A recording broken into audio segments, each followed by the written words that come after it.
Bismillahirrahmanirrahim. Assalamualaikum warahmatullahi wabarakatuh. Subhanallazi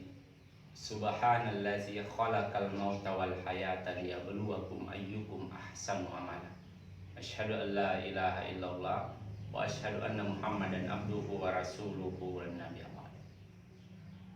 Di dalam Al-Qur'an surat Al-Hadid ayat 22 dan 23 Allah mengatakan, Ma asoba min musibatin fil ardi wala fi anfusikum illa fi kitabim min qabli an nabraha.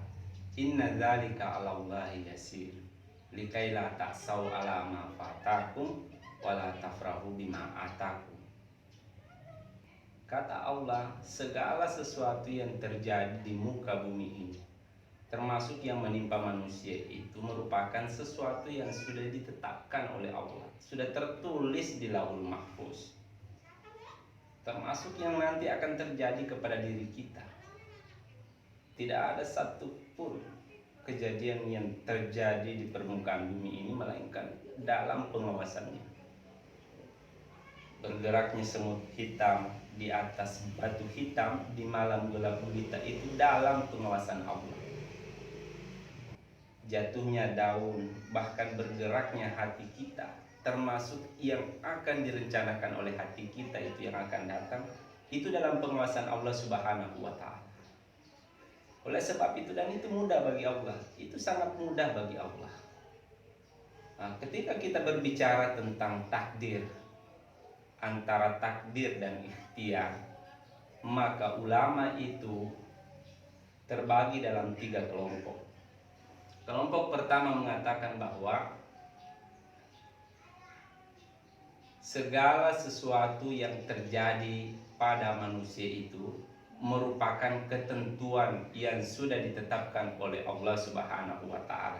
Sebagian kelompok ini mengatakan manusia itu dia hanya sama seperti wayang, dia menjalankan ketentuan yang Allah sudah tetapkan. Tidak ada kemudian hak ikhtiar untuk memilih melakukan perbuatan. Mereka meyakini bahwa segala sesuatu yang kemudian terjadi pada manusia itu merupakan ketentuan dari Allah Subhanahu wa Ta'ala, tanpa ada kemudian kemampuan manusia untuk menghindarinya sama sekali. Kelompok ini di dalam kalangan Islam itu biasa disebut dengan kelompok Jabariyah, dari kata jabara. Jabara itu artinya keterpaksaan. Nah, kelompok kedua justru berbeda dengan kelompok yang pertama. Namanya kelompok Qadariyah. Qadariyah itu meyakini bahwa dengan wafatnya Nabi Muhammad dan berakhirnya kenabian itu, seakan-akan Allah itu berkata kepada manusia, kata mereka, bahwa dengan akal yang sudah ada, seakan-akan Allah sudah mempercayakan manusia untuk menggunakan akalnya dalam mengarungi kehidupan ini. Maka tidak ada lagi nabi yang datang untuk memandu. Mereka sangat kemudian mengagungkan akal, bahwa segala sesuatu ini ditentukan oleh kemampuan kita berpikir dan berijtihad. Datang kelompok Ahlussunnah di tengah dia. Ahlussunnah ini meyakini bahwa antara bainat takdir wal ikhtiar, antara takdir dan ikhtiar itu memiliki hubungan yang sangat erat. Makanya ulama-ulama Ahlussunnah itu mengatakan tidak dibenarkan itu ada orang berbicara tentang tawakal. Tidak dibenarkan ada orang berbicara tentang tawakal tanpa melakukan ikhtiar terlebih dahulu. Bahkan ada yang mempersyaratkan harus ikhtiar maksimal dulu baru bicara tawakal. Nah, ulama-ulama Ahlussunnah itu mengatakan bahwa tawakal itu ujungnya ikhtiar. Jadi tawakal itu ujungnya ikhtiar. Sama seperti tombak itu, ujungnya. Tombak itu ada gagangnya, ada kemudian dia punya pengikat, ada mata, ada batang, kemudian batang matanya itu tombak, dan ada ujungnya. Tidak lengkap sebuah tombak itu kalau tidak ada gagangnya, tidak ada batang matanya. Begitu juga dengan kemudian ikhtiar dan usaha.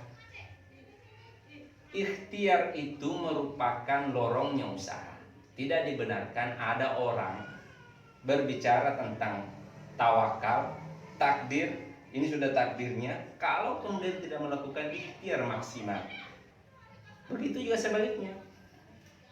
Celaka itu orang kalau kemudian dia bekerja dengan hanya menggunakan ijtihad dan akalnya itu tanpa kemudian menyandarkan kepada Allah dan mengembalikan kepada Allah Subhanahu wa taala.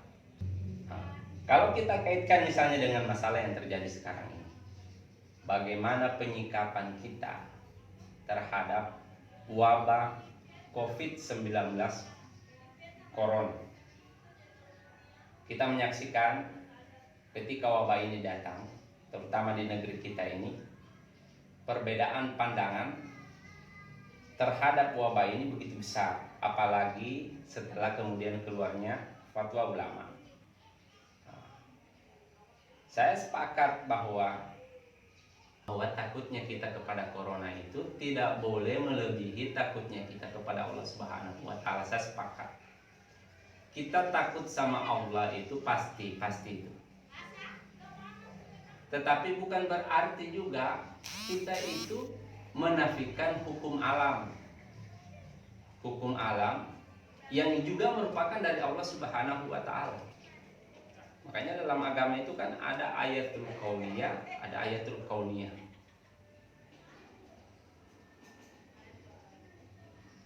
Makanya tidak boleh mempertentangkan itu. Tidak boleh mempertentangkan antara takutnya kita dengan virus corona dengan takutnya kita kepada Allah Subhanahu wa taala. Tidak boleh dipertentangkan.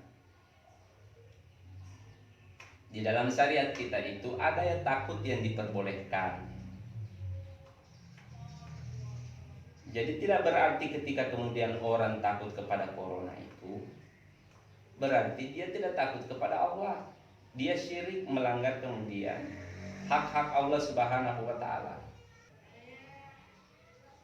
Di dalam syariat itu al-khauf itu, di dalam akidah itu al-khauf itu dibagi oleh ulama. Ada namanya al-khauf at-tabi, tabi itu tabiat sesuai dengan tabiat manusia. Dia berlangsung secara alamiah. Oleh ulama-ulama itu ketakutan-ketakutan yang timbul secara alami berdasarkan naluri dan tabiat manusia dibenarkan oleh agama. Sama seperti Nabi ketika beramat di Gua Hira, ya kan? Dia ketakutan, kemudian pulang ke istrinya. Itu adalah takut yang dibenarkan dalam agama. Sama seperti ketika terjadi kemudian kebakaran besar, api membesar, orang ketakutan. Itu adalah ketakutan yang dibenarkan oleh syariat. Termasuk juga ketakutan kita kepada makhluk yang buas, serta juga makhluk yang mematikan seperti virus corona yang tidak terlihat oleh mata kasar ini. Makanya nanti jangan lagi mempertentangkan itu. Karena seakan-akan kita itu mengatakan kamu itu tidak boleh takut kepada harimau. Kalau takutmu kepada harimau itu lebih besar dan daripada takutmu kepada Allah, maka kau syirik. Tidak boleh begitu. Ini adalah dua hal yang tidak bertentangan. Takutnya kita kepada harimau itu Allah benarkan, itu takut itu tak alamiah. Kecuali ketakutan kita nanti itu yang tidak boleh, itu adalah ketakutan yang bersifat maksiat. Apa itu ketakutan maksiat? Apa itu ketakutan maksiat? Ketakutan maksiat itu adalah ketakutan kita terhadap makhluk Allah yang menyebabkan kita bermaksiat kepada Allah. Ada orang disuruh rubah laporan keuangan, korupsi itu barang, karena dia takut kepada atasannya. Ketakutan seperti ini haram. Ada orang tidak mau lagi kemudian datang ke masjid disebabkan karena ada pohon angker katanya di situ, menakutkan situ, ada setan di situ, ada jin, maka ketakutan seperti ini dilarang. Ada orang meyakini ini keris, kalau saya tidak rawat baik-baik ini marah nenek moyangku, marah nenek moyang ini, saya bisa kena bala. Ketakutan yang seperti ini yang tidak dibenarkan. Tapi kalau ketakutan itu bersifat alamiah, itu sah, boleh saja. Jadi jangan mempertentangkannya. Tentu ketakutan kita nantinya terhadap masalah wabah virus corona ini tetap harus terukur, dan terstruktur dengan baik.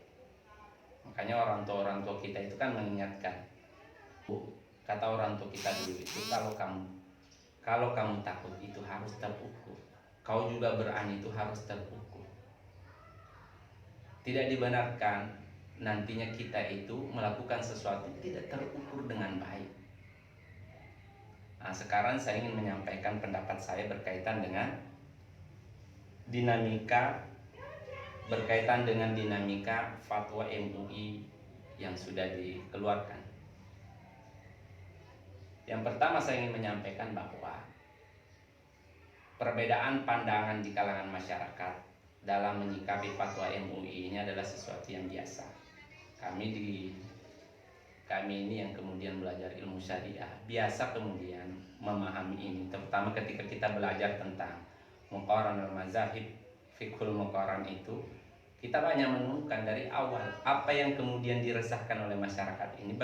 Saya sangat yakin bahwa baik kemudian yang kontra dengan fatwa MUI maupun yang kemudian pro dengan fatwa MUI ini, semuanya memiliki niat yang baik dan tulus dan ikhlas, baik yang pro maupun yang kontra. Saya secara pribadi setelah ketemu dengan mereka, baik yang pro dan kontra terhadap fatwa MUI ini, saya sangat sadar betul, bahkan sangat mengenal mereka yang pro dan kontra itu.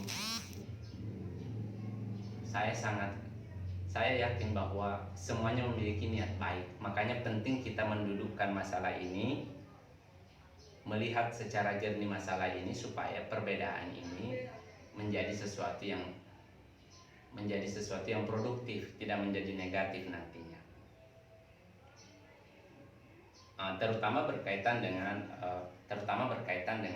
salat Jumat berjamaah di masjid.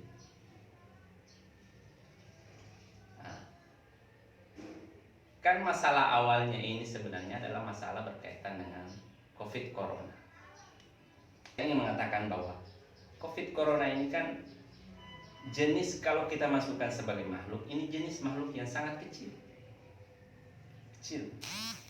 Dan orang-orang tua kita dulu itu selalu mengingatkan, lebih baik berperang melawan yang kelihatan itu dibanding berperang melawan yang tidak kelihatan.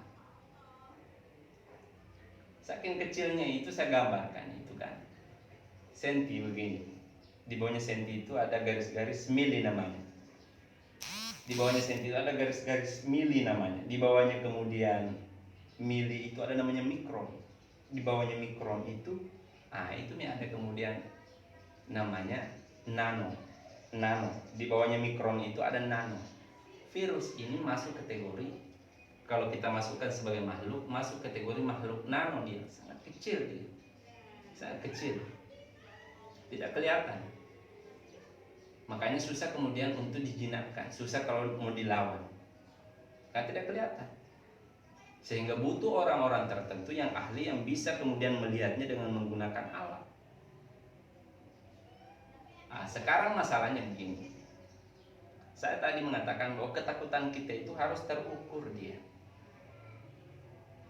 Tidak bisa juga kemudian ketakutan kita itu berlebihan, sampai-sampai seakan-akan tidak ada Tuhan Allah Subhanahu wa Ta'ala. Tetapi tidak bisa juga kita itu petantang petenteng, membabi buta, seakan-akan menghilangkan ikhtiar dalam menghadapi penyakit ini. Makanya dalam menyikapinya begini, misalnya ketika pemerintah mengeluarkan larangan untuk sholat berjamaah di masjid, sebenarnya kan jalan ceritanya itu begini. Virus COVID-19 Corona ini yang ditakutkan itu penyebarannya. Dia berbeda. Kalau kita membaca itu tentang risalah tentang virus ini, Virus ini sebenarnya virus lama, sudah ada dari tahun 1900. 1900-an itu sudah dideteksi orang. Hanya pada waktu itu dia punya kekuatan itu masih lemah. Di bawahnya SARS, di bawahnya antraks virus itu. Kekuatannya. Kemampuan membunuhnya juga termasuk. Tapi COVID-19 Corona ini melakukan kemudian evolusi terus-menerus. Terjadi evolusi. Dia semakin canggih ini virus dan semakin mematikan. Meskipun belum sampai pada taraf yang masih ada virus yang lebih mematikan dari dia, tetapi nantinya dalam prosesnya, ketika kemudian tidak mengalami penanganan yang baik, ya kan rata-rata angka kematian kalau orang kena virus corona itu, kalau ada 100 orang mati, ini data dari WHO, kalau ada orang 100 yang terjangkiti virus corona, maka kemudian angka kematiannya itu 3-4%. Kalau ditangani dengan baik ini orang. Tapi kalau kemudian tidak ditangani dengan baik, disebabkan terlalu banyaknya orang, sedangkan daya tampung alat-alat kesehatan itu kurang, maka kalau dia masif seperti itu bisa menyebabkan kemudian orang-orang kesehatan itu harus terpaksa memilih yang mana yang harus diselamatkan dan mengesampingkan, mengorbankan yang angka kemungkinan hidupnya itu kecil. Biasanya yang dikorbankan itu yang memang sakit-sakitan, sudah mau mati menjual, yang banyak penyakitnya ini saja. Alat terbatas, obat terbatas, sedangkan banyak orang, ya kan? Maka dokter harus memilih yang mana dia harus diselamatkan. Oh, ini saja kita selamatkan. Ini kan sudah suami juga, sudah lama dia hidup, biarkannya ini. Kita tidak mau terjadi kondisi masif itu. Itulah kenapa kemudian ada sikap-sikap pemerintah yang kita kenal dengan istilah lockdown. Baik itu kemudian limited crowd, menjaga orang supaya jangan dia crowded. Crowded itu jangan dia baku tumpuk sehingga dia macet di situ, bersentuhan, bergesek di situ. Itu namanya limited, membatasi orang untuk supaya jangan sampai dia macet orang, jangan sampai dia bertumpuk dan tingkat pergesekannya itu tinggi. Ada namanya limited movement. Ini yang ketiga. Kalau yang tadi dibatasi orang berkumpul banyak, ini sekarang dibatasi orang bergerak. Kenapa? Karena virus ini oleh orang-orang yang ahlinya itu mengatakan bahwa dia ini bisa menular. Pendapat yang terkuat itu mengatakan dia tidak bisa menular lewat angin. Meskipun ada yang mengatakan bisa menular lewat angin, tapi ada yang mengatakan tidak menular lewat angin, tapi dia harus pakai perantara, baik itu dengan bersentuhan, ya kan, maupun kemudian tidak bersentuhan secara langsung, tetapi virusnya itu melewati media yang lain dan disentuh oleh orang lain. Atas dasar itulah kemudian MUI mengeluarkan fatwa. Jadi dasar fatwa itu, ini ada masalah, ada pembunuh yang pembunuh yang menempel sama orang. Ini ada masalah, ada pembunuh yang menempel sama orang, ya kan? Jadi pemerintah itu pada dasarnya melarang seluruh tempat yang kemudian titik berkumpulnya dan bertemunya orang-orang untuk membatasi penularan ini. MUI datang mendukung dan menguatkan pendapat pemerintah. Salah satu eksesnya nanti larangan kemudian berkumpul, ya kan? Oleh MUI ya salah satunya tempat berkumpul itu kan masjid, yang beberapa masjid itu crowded. Ada masjid yang sangat ramai, meskipun ada juga masjid yang tidak ramai, tidak crowded. Biar tidak dilarang juga memang tidak ada orang di situ, ya kan? Biar tidak dilarang juga tidak ada orang di situ. Baik yang pro dan kontra itu saya sangat memahami. Tetapi kalau kita melihat perdebatan di bawah ini kan yang berdebat ini sumber data kurang, pemahaman juga kurang. Sehingga masalah yang diperdebatkan ini bukan jalan keluar yang, sehingga ketika mereka ini berdebat bukan jalan keluar hasilnya, tetapi perpecahan dan pertengkaran. Baku bombe saja orang dibawa.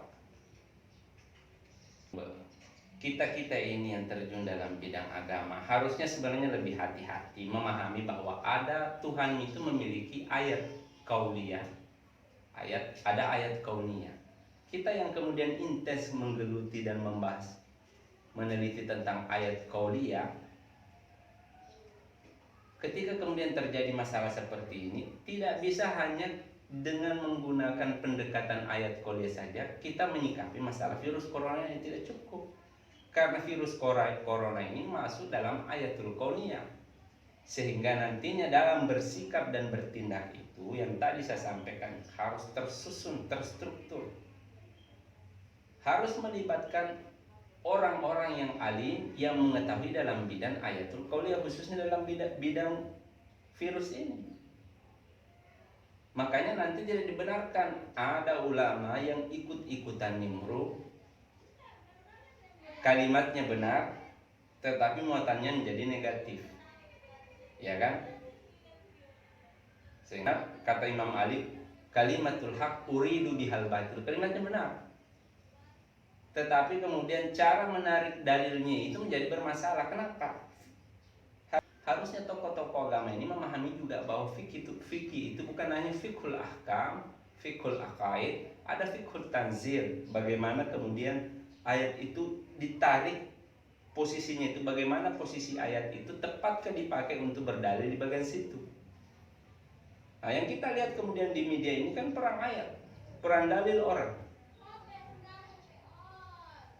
Bahkan ustadz-ustadz juga beberapa itu ikut nimbrung perang dalil juga.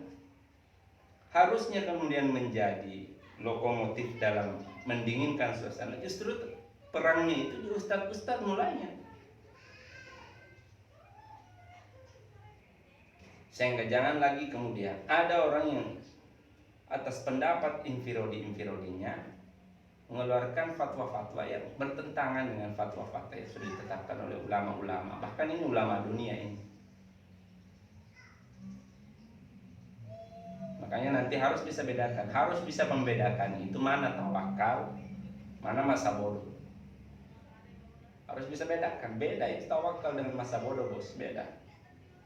Ini saya sampaikan kepada teman sejawat, para ustadz. Kita ini harus menjadi ujung tombak dalam meredakan masalah ini. Kasihan nanti ini kalau misalnya banyak korban. Nah, kita lihat bagaimana kemudian sisi di mana letak kesalahpahaman itu.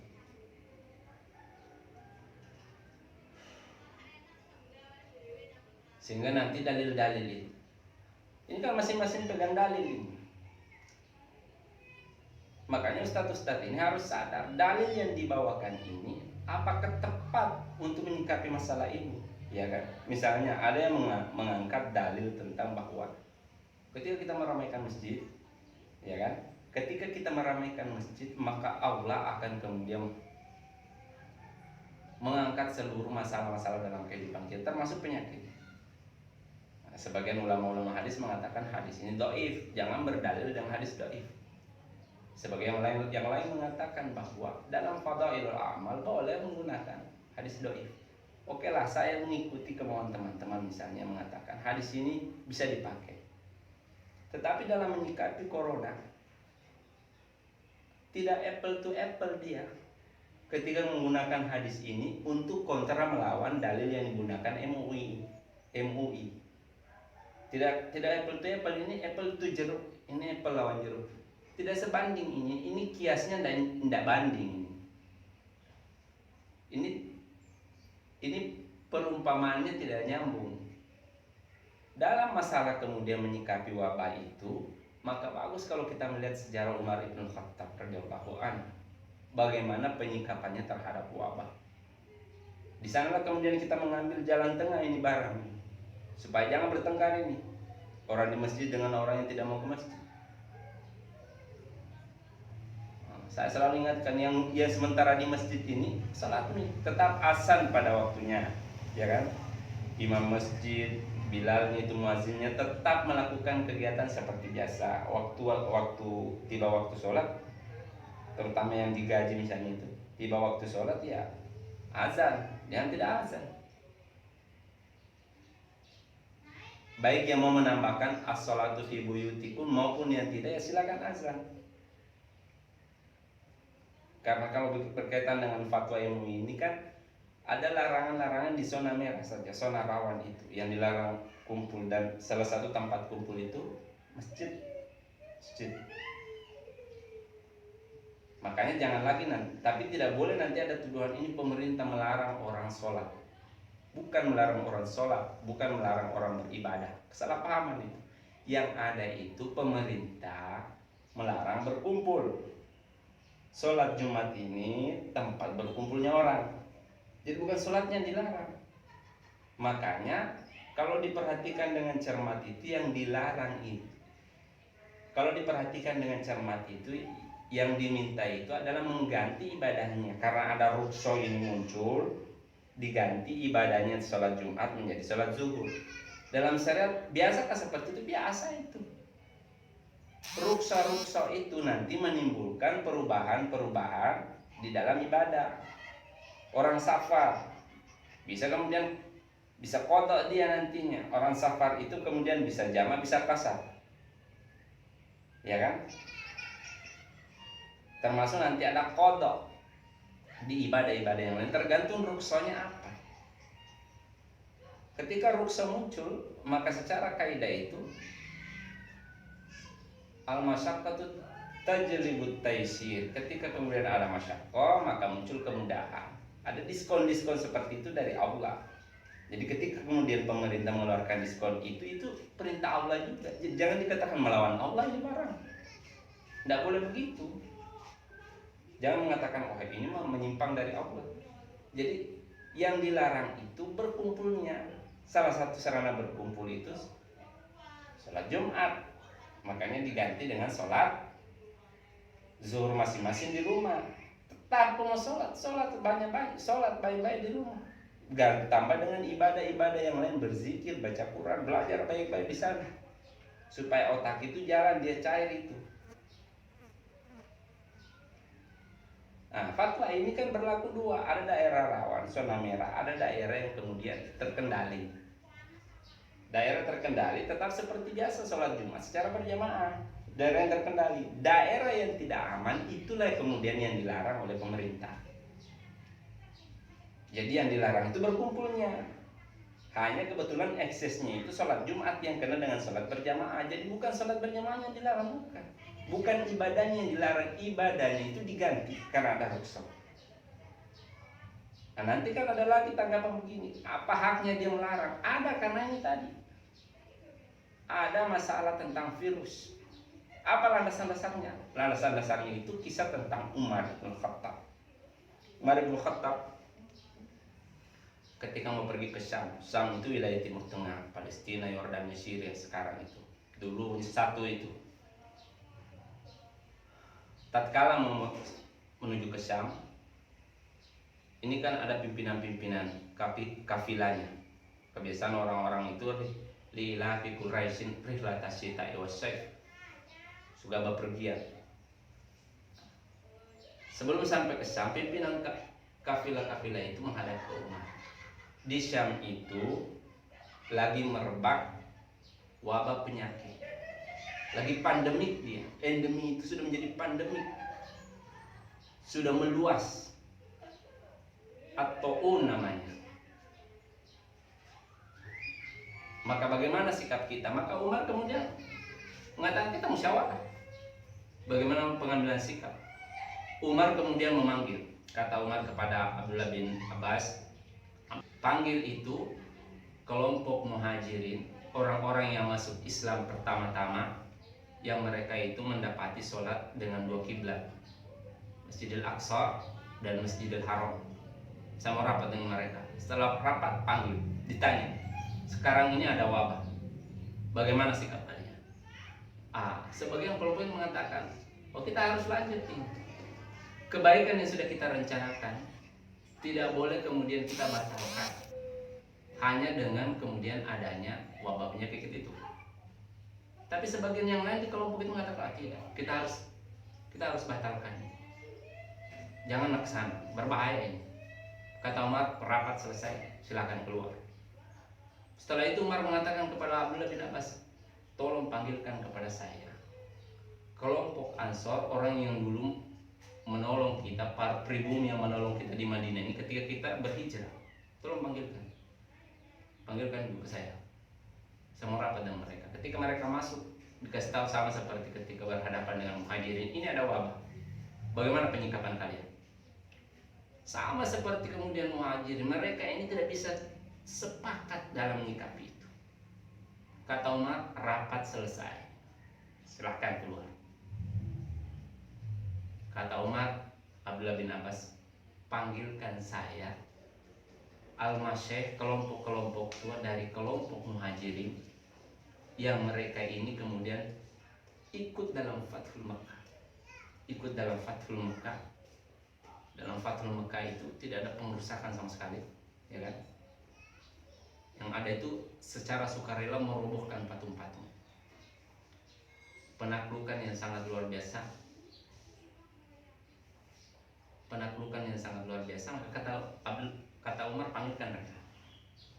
Abdullah bin Abbas memanggil mereka. Setelah itu Umar mengatakan, ini yang ada wabah. Bagaimana pandangan ini para senior ini, orang tua ini, bagaimana? Sepakat mereka itu orang-orang senior kaum muslimin pada waktu itu, kita harus batalkan ini. Umar kumpul kemudian seluruh sahabat, seluruh pasukan dikumpul. Narji insya Allah, kita akan pulang insya Allah. Besok kita pulang. Kata Umar, narji insya Allah, kita akan pulang. Seorang sahabat Abu Ubaidah bin Jarrah itu protes kepada Umar. Kata Abu Ubaidah bin Jarrah itu, ya Umar, afiraram min qadarillah, apakah kamu mau lari dari takdir yang sudah ditentukan oleh Allah Subhanahu wa Ta'ala? Kata ulama-ulama hadis, hampir saja seandainya bukan Abu Ubaidah bin Jarrah yang ngomong itu, hampir ditempeleng sama Umar itu. Maka kata Umar, seandainya bukan kamu Abu Ubaidah bin Jarrah yang ngomong ini, saya malas jawab sebenarnya. Maksudnya saya tempeleng aja kau. Tapi kata Umar, na'am, firaram min qadarillah ila qadarillah. Saya akan lari dari takdir Allah menuju takdir Allah yang lain. Bahkan Umar menambahkan argumentasinya dan mengatakan begini, bukankah kalau kamu kemudian mengembalakan unta kamu, ada dua lembah, lembahnya satunya itu subur dan satu lembahnya itu tandus. Bukankah kamu kemudian memilih lembah yang subur itu untuk mengembalakan unta? Lantas kenapa kau tidak memilih lembah yang kemudian tandus itu? Bukankah lembah yang tandus itu juga bagian dari takdir Allah? Kenapa kau pilih lembah yang subur? Oh, diam Abu Ubaidah bin Jarrah. Pas dia begitu, ada sahabat Abdurrahman bin Auf datang. Dia menguatkan pendapat Umar. Kata Abdurrahman bin Auf, sami'tu Rasulullah sallallahu alaihi wasallam yaqul, saya dengar Nabi sallallahu alaihi wasallam berkata, iza sami'tuhum wabah, kalau kalian mendengar ada wabah datang. Di hadis yang lain dikatakan iza sami'tum at-taun. At-taun itu wabah, penyakit, pandemi, sama seperti sekarang ini. Kalau kamu dengar ada wabah, maka fala tadkhuluha, dalam riwayat yang lain fala taqdimuha, jangan masuk di sana. Tapi kata kemudian Nabi, fa iza waqa'a fi ardi fa iza waqa'a fi ardi, kalau kamu sudah terlanjur masuk di sana, fala takhruju minha, jangan kau keluar, karena nanti kamu menyebarkan kepada orang lain. Nah, kalau kita lihat tinjauannya ini sama dengan sistem lockdown itu, sama dengan sistem lockdown yang mau diterapkan ini. Makanya musafahah itu hukum awalnya itu adalah sunnah muakkad. Untuk saat ini musafahah itu pakai dalil khusus, jangan musafahah. Kenapa begitu? Sama tadi, kenapa orang tidak bisa kumpul di masjid? Apakah ini pemerintah mau melawan Tuhan? Bukan. Ini pemerintah tidak bisa memetakan. Ini pemerintah tidak bisa memetakan siapa yang sakit, siapa yang tidak. Sehingga nanti dalil yang ditarik itu jangan dalil siapa yang memakmurkan masjid, Allah akan mengangkat seluruh masalahnya. Bukan dalil itu yang dipakai di sini. Makanya perlu ulama-ulama ini perlu ustadz kita ini belajar juga namanya fikul aulawiyat, fikul tanzil, fikul ma'alat. Nah, fikul tanzilnya tidak begitu. Dalam masalah kasus kasus corona ini yang diangkat itu dalil yang tadi yang dipakai oleh MUI. La yuradu al-mumrid wal musib. Tidak boleh kata Nabi itu dicampur. Tidak boleh kata Nabi itu dicampur antara hewan yang sakit dengan hewan yang sehat. Nabi yang bilang ini. Dalil ini yang dipakai untuk kasus virus. Jangan pakai dalil Nabi yang bilang ini. Kalau kemudian hewan saja dilarang campur, onta dilarang campur yang sakit dengan yang sehat, ayam dilarang campur yang sakit dengan sehat. Kalau hewan saja dilarang campur, apalagi orang. Apalagi orang, ini namanya kias aulawi. Kias aulawi itu dia yang disebut di hadis itu lebih rendah dibandingkan yang dikiaskan, yang diumpamakan. Yang disebut di sini lebih rendah. Jadi hewan saja tidak boleh campur, apalagi ini orang. Haram itu. Sehingga nanti semua tempat yang bisa baku campur orang itu harus dihindari. Pemerintah tidak tahu siapa yang sakit. Ini yang sakit sudah dikarantina, tidak ditahu ini bercampur dengan siapa, keluarganya yang mana, dia beredar di daerah mana saja, kabupaten, kecamatan, mana saja. Karena dia tidak tahu, maka semua tempat berkumpul itu sementara ditutup dulu, begitu. Jadi itu dasarnya. Ayat dalil yang itu yang dipakai, jangan tarik dalil yang tadi tentang fadail keutamaan sholat berjamaah. Jadi jangan tarik itu. Ini disebut dengan dalilul khassa ala dalilul ammah. Kalau ketemu dua dalil, ini usul fikihnya ini. Kalau ketemu dua dalil dalil khusus, yang dipakai itu dalil khusus, bos. Yang dipakai dalil khusus, bos. Ini dalil khusus tentang penyakit. Ini yang dipakai. Apakah dalilmu ini salah? Tidak, tepat itu dalilmu. Tapi dalam kondisi normal itu, dalilmu tentang memakmurkan masjid, ya kan? Sholat berjamaah, tepat itu, cocok itu. Tapi dalam kasus kredit seperti ini, rukhsah dan darurat seperti dalil ini yang dipakai. Sehingga nanti tidak boleh lagi ustadz juga ikut kompor-kompor bahwa seakan-akan ini pemerintah ini mau melawan Tuhan. Bukan. Kita ini niatnya semuanya memperbaiki. Sehingga orang-orang kemudian ustadz-ustadz ini yang tidak belajar intens tentang usul fikih, tidak belajar tentang muqaran al-mazahib, tidak belajar tentang muqaran tidak belajar tentang perbandingan aqaid, akidah, harus lebih hati-hati ini, karena kalian itu adalah rujukan masyarakat. Kalau kalian salah mengambil sikap, ini nanti jamaah yang kemudian fans dengan kamu ini ikut-ikut juga menyerang, bertengkar orang di bawah ini. Makanya penting kita ini menyikapi ini dengan secara bijaksana. Saya diskusi dengan beberapa ustadz itu mengatakan bahwa dalam perang saja sholat tidak. Bagaimana mungkin kau larang orang sholat di masjid? Dalam perang saja orang tidak dilarang. Sampaikan. Tidak ada yang larang orang sholat, tidak ada. Yang ada itu tempatnya dipindahkan. Berjamaah boleh berjamaah. Di mana ya? Di tempat masjid itu. Seluruh bumi ini adalah masjid. Yang tidak boleh sholat itu kuburan dengan kemudian tempat sampah.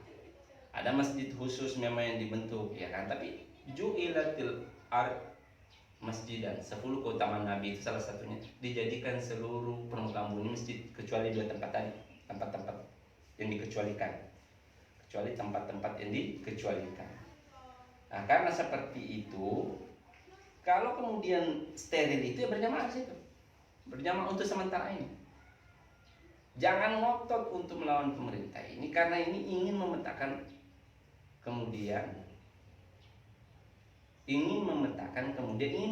pemerintah ini ingin memutus rantai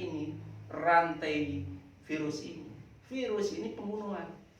Bahkan nanti saya membenarkan fatwa ulama itu. Orang-orang yang di zona merah sudah dinyatakan kemudian dia positif terkena COVID-19 corona, maka orang-orang ini kalau dia tidak ikuti pemerintah, maka orang ini dihukumi sebagai pembunuh.